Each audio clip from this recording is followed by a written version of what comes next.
SMM Notes, October 10. Store delivery schedule Tuesday. Warehouse request inventory. CVC Kids Maroon 10-12. Wala tayong stock. CVC Men's Pusha Pink na extra small. Isa lang yung stock natin. Dry Fit Apple Green extra small. Wala tayong stock. Sa new product development, yung mga Sanrio na A5 string notebook, meron na. Tapos, tsaka yung acrylic bottle opener na mga keychain.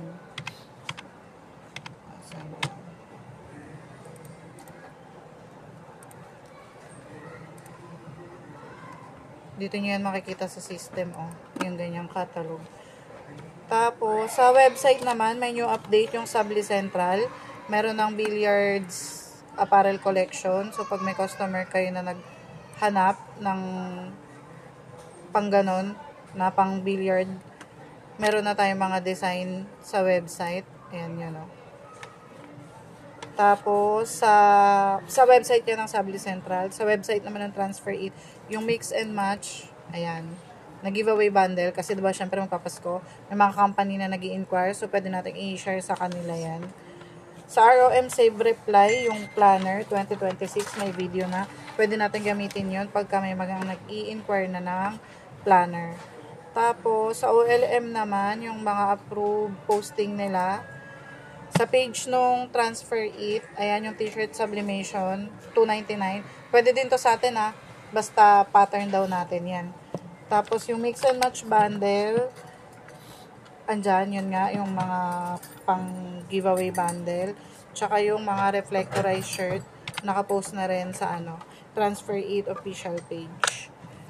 Tapos, sa ads and promo naman, Christmas na streamer. Kailangan na natin makapag-RAVP para magkaroon na tayo ng mga pang-Christmas na banner. Tapos, sa treasury, yung sa refund, yung isa doon yung size ng design hindi nagkasundo, tsaka yung wrong placing ng logo.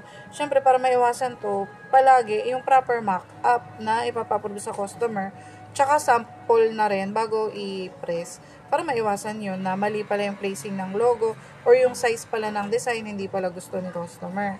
Tapos yung complaint naman, yung damaged shirt, di kasi natin hawak yun kasi plain yung binili, tapos nakatupi, so dapat quality control sa warehouse natin, siguro dapat yun. Tapos yung isa, yung natuklap yung print kasi ginamitan niya ng dark paper, siguro luma na, pero ayun. Standard procedure lang sa pag-heat press, huwag madaliin, lalo pag yung mga dark paper, para maiwasan na yung mga tumutuklap. Tapos, meron ako ditong nakita na ay wala. Ayan, ito yung sa Christmas. Ano ba yan? Wala. Tapos, yun lang. Wala na.